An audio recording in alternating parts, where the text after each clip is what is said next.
Hi everyone, today we are going to start our chapter number 9 जो कि क्या है टिकट एल्बम।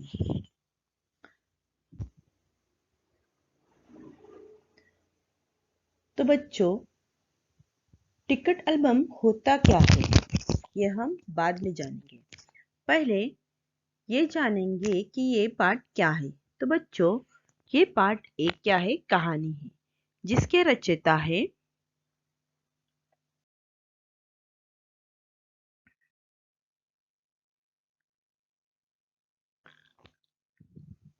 सुंदरा रामास्वामी जी और उनका जन्म 17 सितंबर 1879 इरोली तमिलनाडु में हुआ था और उनकी मृत्यु 24 दिसंबर 1973 वेल्लोरा तमिलनाडु में हुई थी। रामास्वामी एक तमिल राष्ट्रवादी राजनेता और सामाजिक कार्यकर्ता थे। इनके प्रशंसक इन्हें आदर के साथ पेरियार संबोधित करते थे। उन्होंने आत्मसम्मान आंदोलन या द्रविड़ आंदोलन प्रारंभ किया था। रामास्वामी ने कर्तव्यवाद, आत्मसम्मान और महिला अधिकार जैसे मुद्दों पर जोर दिया है और जाति प्रथा का घोर विरोध किया है। तो बच्चों ये सुंदरा रामास्वामी ने ये जो प्रस्तुत कहानी है वो हिंदी साहित्य विधि में लिखित एक कहानी है। तो एक सिंपल सी क्या है कहानी है। तो अब हम बात करते हैं कि एल्बम क्या है। टिकट एल्बम तो बच्चों वो जो पोस्टल टिकट होते हैं और वह हर जगह के अलग अलग होते हैं यस ना, और हर देश के अलग अलग होते हैं। तो बच्चों बहुत से लोगों को क्या होता है उनको इकट्ठा करने का शौक होता है। वो टिकट कलेक्ट करते हैं और उसको एक एल्बम में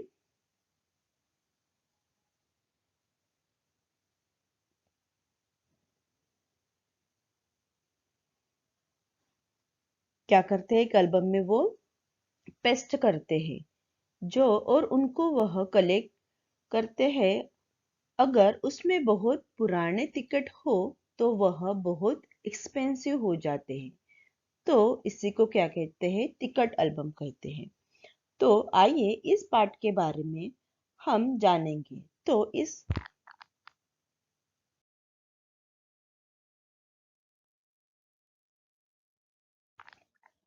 पाठ में हमें क्या दिया है, एक कहानी दी है। तो उसमें क्या है, दो बच्चे हैं और उनके पास अपना अपना क्या है, एक टिकट एल्बम है। एक ने अपने मेहनत से बनाया है और दूसरे के पास गिफ्टेड है।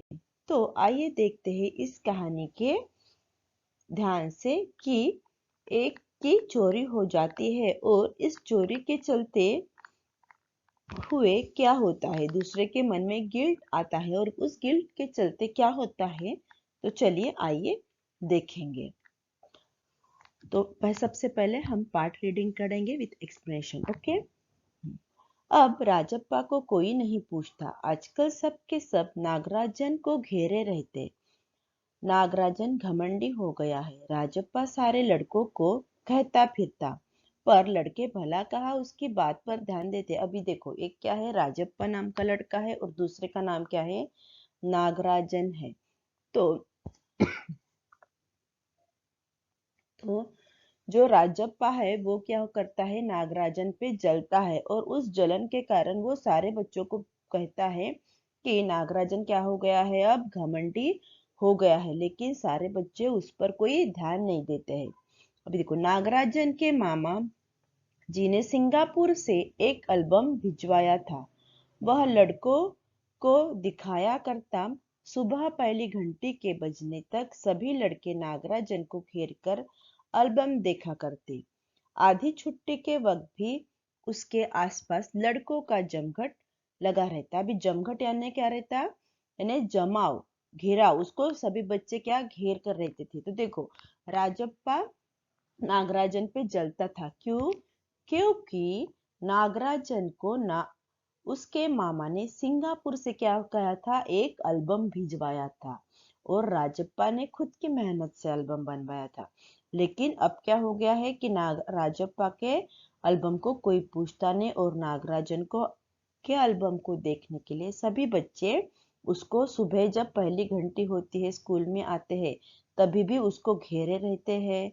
और जब बीच की घंटी बजती है, बेल बजती है यानी वो टिफिन वगैरह खाने की, तभी सारे बच्चे उसके आजू बाजू जमघट लगा रहता था, उनके यानी घेरे रहते थे। कई लोग टोलियों में उसके घर तक हो आए। नागराजन शांतिपूर्वक सभी को अपना एल्बम दिखाता पर किसी को हाथ न लगाने देता। एल्बम को गोद में रख लेता और एक एक पन्ना पलटता। लड़के बस देखकर खुश हो जाते। अभी देखो क्या हो गया, स्कूल में तो स्कूल में, लेकिन क्या हो गया, घर पर भी बच्चे जमघट, टोलियों में यानी झुंड झुंड बनाकर उसके नागराजन के घर एल्बम देखने जाया करते थे। लेकिन नागराजन उन पर चिढ़ता था क्या? नहीं, नागराजन शांतिपूर्वक उनको अपना एल्बम दिखाता। कैसे दिखाता? वो एल्बम अपने पास लेकर बैठता, गोदी में लेकर बैठता और एक एक पन्ना पलटता और सबको दिखाता और सब बच्चे देखकर क्या हो जाते? बहुत खुश हो जाते थे।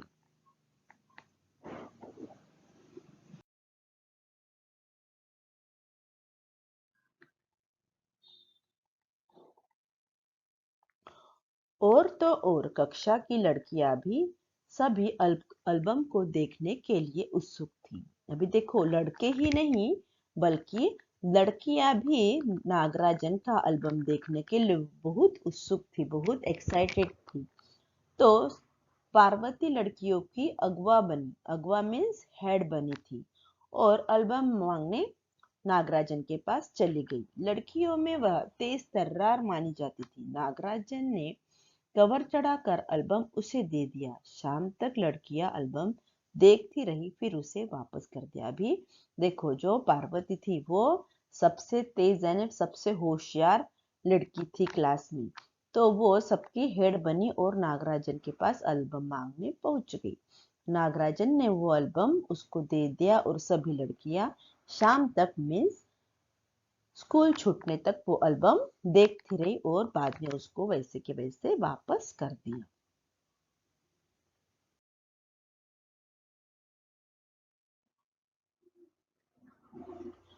अब राजप्पा के एल्बम को कोई पूछने वाला नहीं था। वाकई उसकी शान घट गई थी। राजप्पा ने एल्बम की लड़कियों में तारीफ रहती थी। मधुमक्खी की तरह उसने एक एक करके टिकट जमा किए थे। अभी देखो, सचमुच सभी लड़कियां लड़के अभी क्या कर रहे थे? नागराजन का एल्बम देखने के लिए उत्सुक रहते थे। अब राजप्पा का एल्बम को कोई पूछने वाला नहीं था। उसके एल्बम की शान क्या हो गई थी? अब घट गई थी। लेकिन जो राजप्पा का एल्बम था उसने बड़ी मेहनत से बनाया था। अभी उसने कैसी मेहनत की है तो इस पैराग्राफ में आइए देखेंगे कैसे बनाया था। तो देखो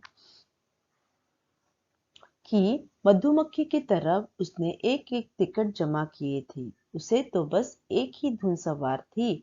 सुबह 8 बजे घर से निकल पड़ता, टिकट जमा करने वाले सारे लड़कों को चक्कर लगाता, दो ऑस्ट्रेलिया के बदले में एक फिनलैंड का टिकट लेता, दो पाकिस्तान के बदले एक रूस का टिकट लेता। अभी देखो नागरा राजप्पा ने कैसे अपने टिकट इकट्ठा किए थे कि जैसी मधुमक्खी ने क्या, एक फूल से दूसरे फूल तक, एक दूसरे फूल से तीसरे फूल तक, ऐसे अच्छे अच्छे फूलों का रस चूसती है, वैसे ही राजप्पा भी एक दोस्त के यहाँ, फिर दूसरे दोस्त के यहाँ, फिर दूसरे दोस्त के पास होकर तीसरे दोस्त तक ऐसा जाता था। और जो जो उसके फ्रेंड थे टिकट बेचने वाले, हर रोज सुबह वो 8 बजकर घर से निकलता और उनके पास से टिकट लाता। टिकट कैसे गए थे?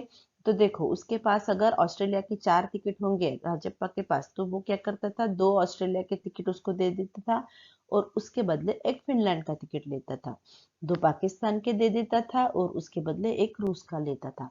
ऐसे तरह उसने अपना एल्बम बनाया था।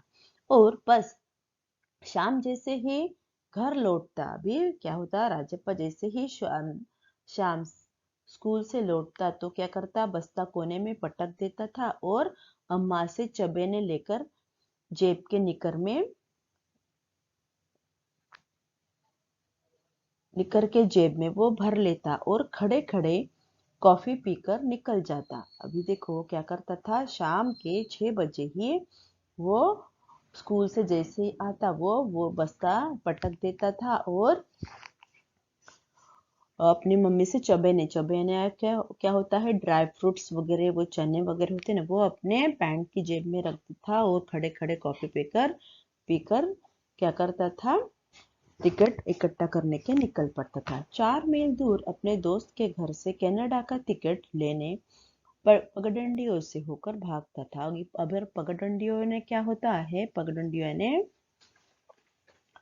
वो पैदल वाला रास्ता जो गली गली से निकलता है, उस रास्ते पे वो चलकर 6 मील दूर तक वो टिकट इकट्ठा करने निकल पड़ता था।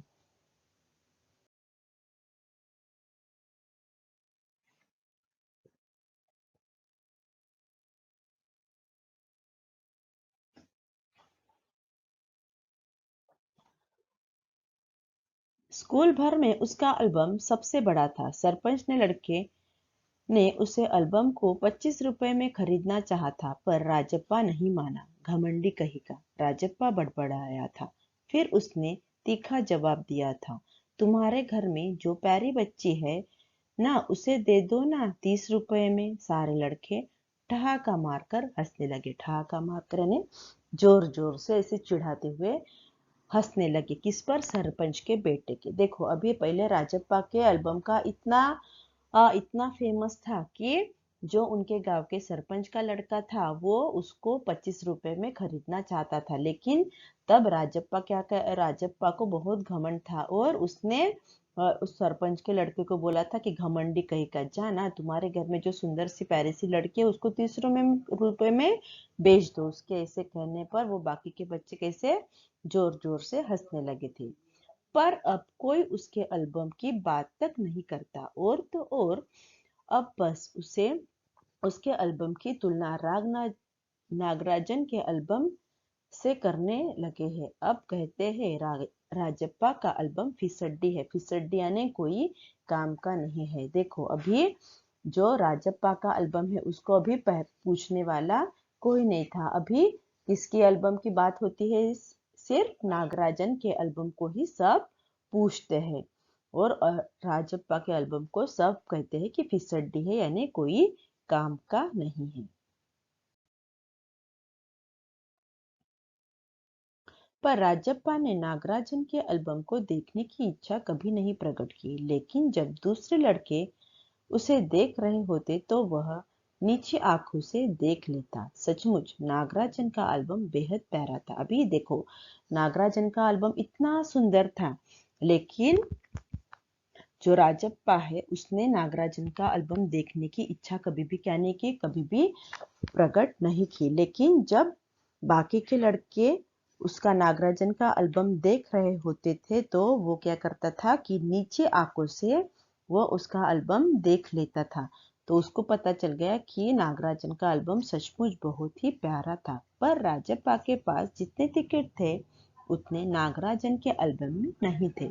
पर खुद उसका एल्बम ही इतना प्यारा था, उसे छू लेने ही कोई बड़ी बात थी। अभी देखो राजप्पा के एल्बम में जितने टिकट थे उतने नागराजन के एल्बम में नहीं थे, लेकिन नागराजन का एल्बम अपने आप में ही इतना सुंदर था कि उसको छू लेना ही बहुत बड़ी बात थी। इस तरह का एल्बम यहाँ थोड़ी मिलेगा।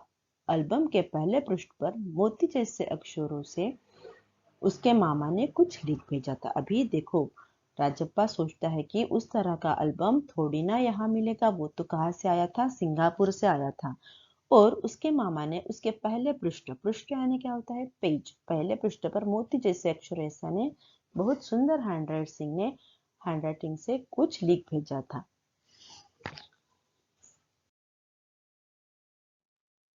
तो क्या लिख भेजा था वो हम नेक्स्ट पार्ट में पढ़ेंगे। ओके।